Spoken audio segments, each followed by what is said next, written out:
Televisi dan radio sejauh ini masih menjadi pilihan masyarakat untuk mengklarifikasi informasi yang berkembang, tak terkecuali terkait isu-isu pemilu.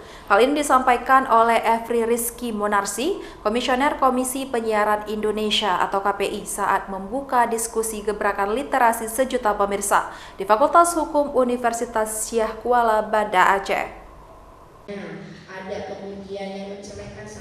Efri menyampaikan sesuai hasil survei 70% responden masih menjadikan televisi dan radio sebagai referensi beragam informasi yang berkembang di tengah-tengah masyarakat.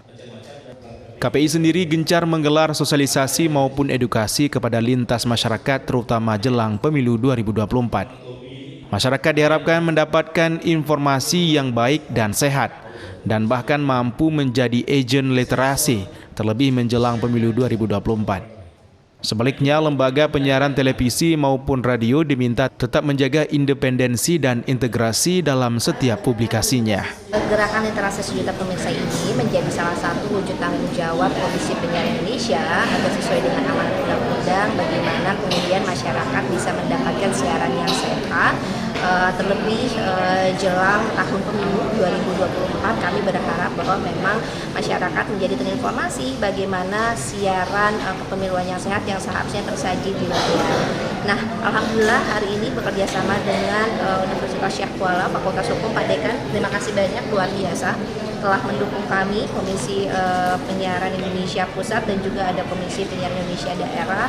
Kami kemudian mengajak semua lapisan masyarakat untuk bisa menjadi agen literasi, agar juga bisa bersama dengan KPI untuk menjaga bagaimana kemudian siaran di layar kaca bisa tersaji dengan sehat dan pemilunya juga bisa lebih bermakna. Mahasiswa sebagai agen-agen perubahan dan diharapkan bisa menyampaikan juga kepada publik secara lebih luas atau secara masif tentang pentingnya penyiaran yang sehat, terutama dalam menjelang tahun pemilu 2024. Harapan kami juga, karena ini sebagian besar adalah dari mahasiswa yang hadir, di samping juga ada beberapa tenaga pendidikan dan tenaga pendidik, ya, diharapkan juga mereka bisa menjadi corongnya pemerintah juga untuk bisa meneruskan penyiaran yang baik dan tidak meneruskan berita-berita yang hoax, apalagi berita-berita yang sangat tidak patutlah untuk kemudian diteruskan.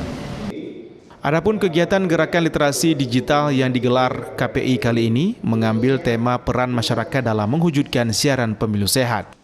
Kegiatan ini turut menghadirkan Wakil Ketua Komisi 1 DPR RI, Teguh Rifki Harsyah, yang bergabung melalui aplikasi panggilan video.